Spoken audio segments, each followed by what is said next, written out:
I received the request to recreate a synth sound on this setup here that was so unexpected that I wanted to try that out.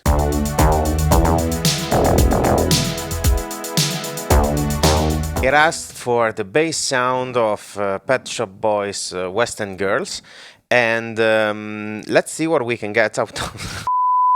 So I found online an interview originally published on International Musician and Recording World on March 1986 to Stephen Hague, the actual producer of the song. He describes in detail the recording process and the gear used, and as for the bass, he says that the bass part was done with 3 synths MIDI'd up, DX7, Jupiter 6, and Emulator II. The DX7 voice was a very low-pitched percussive sound. It didn't have much of a note, but it gave the thing depth and attack. The Jupiter provided the body of the sound, and the Emu2 was actually playing a bass drum sample, the pitch of which changed as we played on the keyboard to add some punch. This article is both interesting because it gives us a direction to look at, but also very intimidating because none of the gear mentioned is easily replicable on the setup here. Still, let's see what we can get. So first of all, I would like to get rid of the trickiest part, which is the FM section. So I patched I programmed a sequence, contrarily to what they did on the album, and I will use the BRENSO oscillator.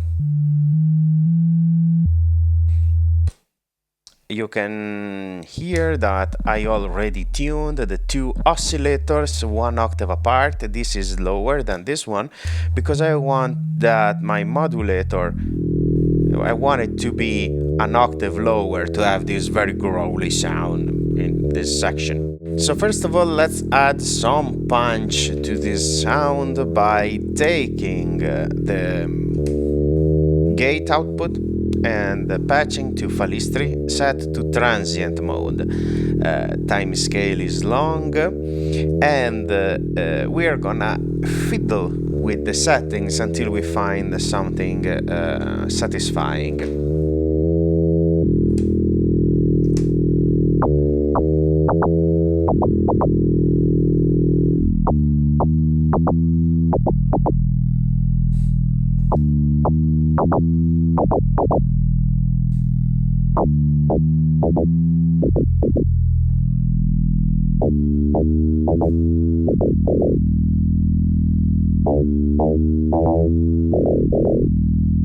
As you can see, and here also in the original part, it is much more dynamic, as if on some notes it had a longer decay and some other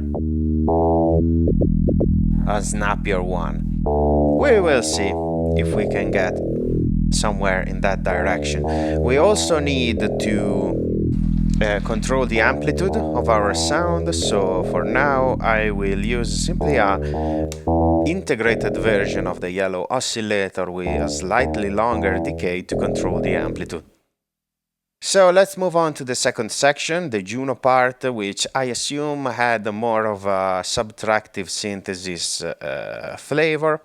So I will patch it somewhere here. I will use the sawtooth of the green oscillator, which is already playing in the octave that I need, so an octave lower than the yellow one.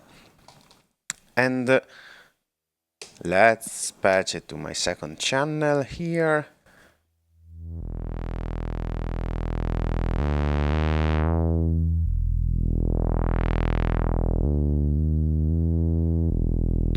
So to modulate this filter, I have plenty of options. I think that I might go for the conventional one, so I will just trig on a second envelope and use it to modulate the filter frequency.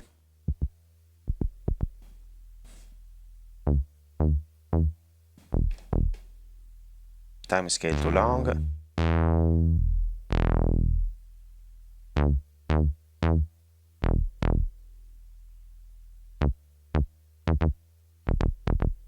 As you can see, the green generator is resetting on rest, so if I have too long of an envelope, I will miss some beats.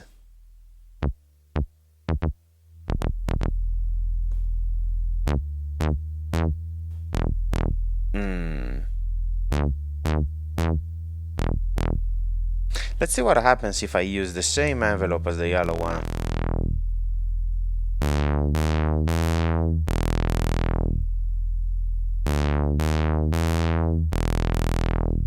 Let's try to combine them.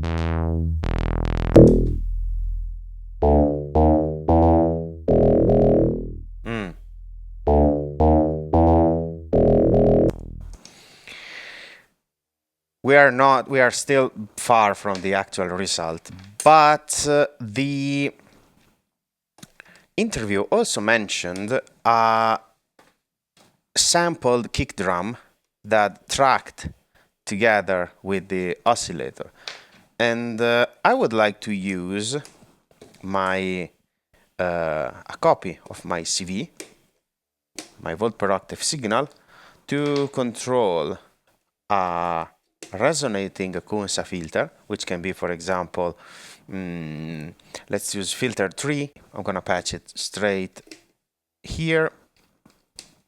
Resonance, character, full blast. We will obtain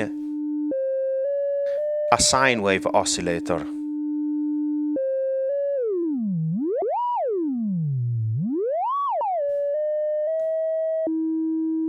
And now I want to duplicate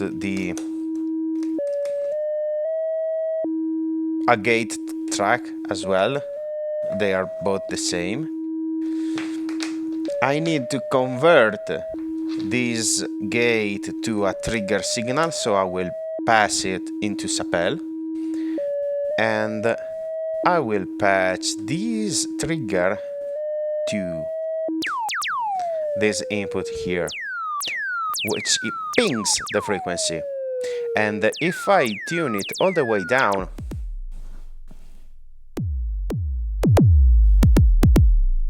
I obtain this very thick kind of sound. Let's see how does it sound paired with the other two.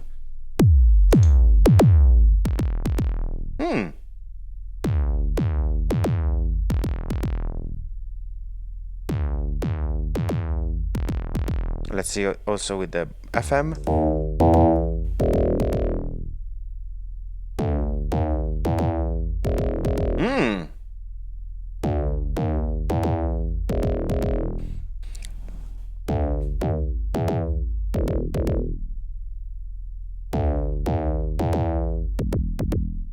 Another thing that I can do to add a bit of variation is to use this envelope here, which is currently controlling my filter number 1 cutoff frequency. So it's the Juno sound.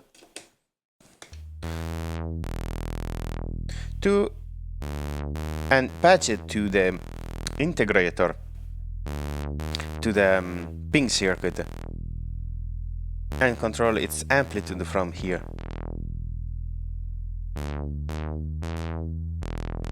Which should add a more natural kind of curve.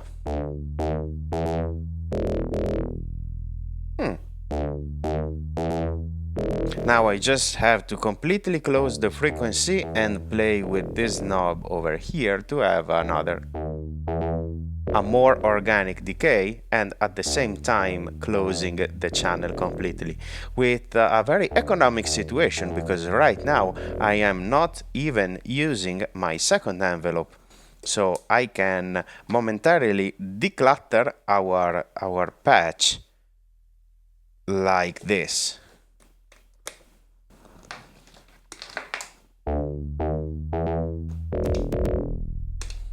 But let's go back to the envelope setting, and so for example, the first two strikes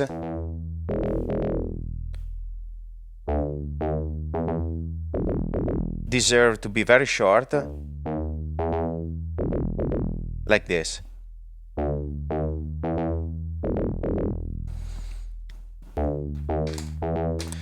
And the other one can be longer, for example. For example, this one.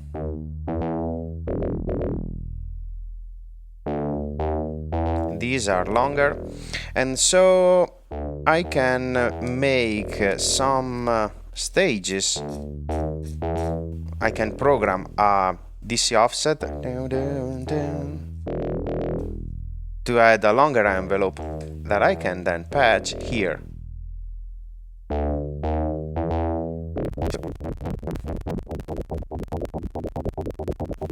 Something like this, for example.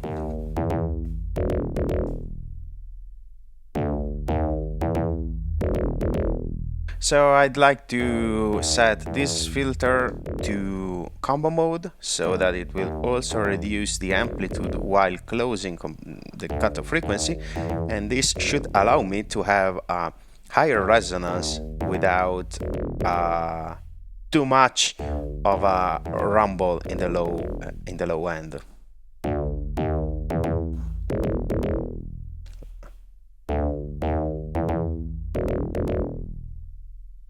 I am still not quite convinced about the central sound, the synth sound, because I think that one sawtooth is a bit weak. And since now I have a spare FALISTRI channel, I can try to create a sawtooth out of this. Now, of course, the easiest trick would be to programming it like this. So this will give me an actual sawtooth, but the fact that this one is already at the end might give us some tuning troubles because the exponential converter is already at its maximum level. So I think that I will stick to a triangle wave here, and I will use the 4-quadrant multiplier trick to have something similar to a sawtooth. So I will set it to oscillate at audio rate. I will use the end of rise section, which is unipolar, so I will make it bipolar by adding a proper offset, negative all the way down, something like this. I can adjust it later on. So this is my triangle.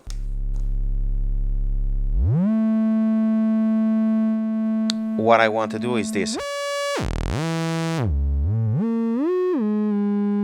So I will take this unipolar, bipolarized version of my square wave there.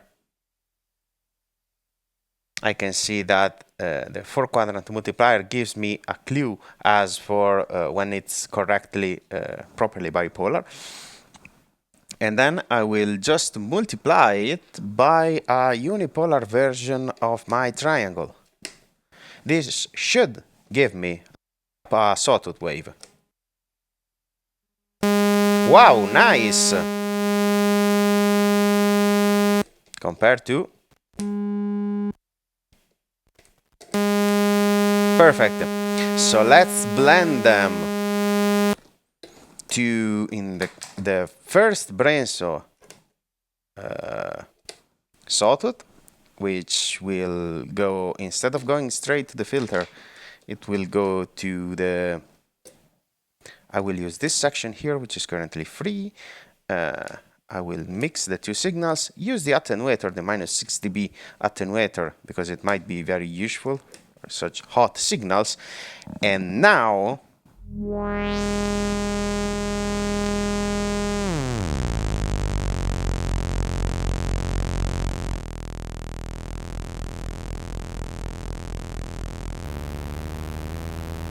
I need to control this with the volt per octave signal over here.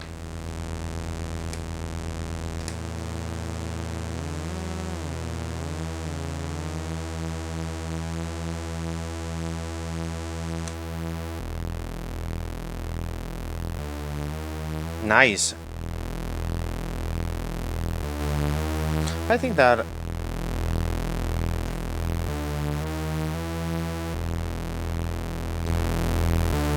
I might not even need the -6 dB attenuation.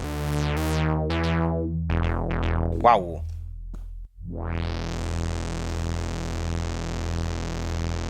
Is this an octave higher?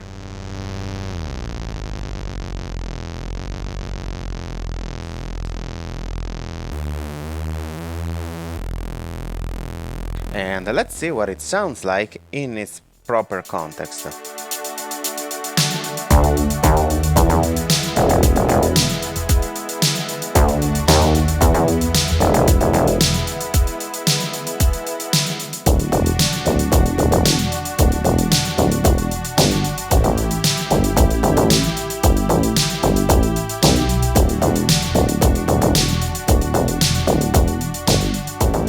So I guess that we can cap it here for today.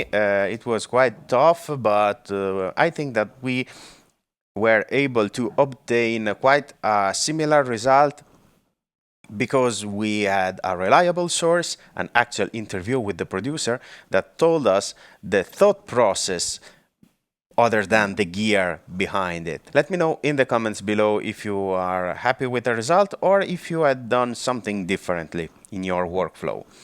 And let me also know if there are other iconic synth sounds that you would like to hear in practice on this setup. For now, I hope you found this video useful, and I will see you next time.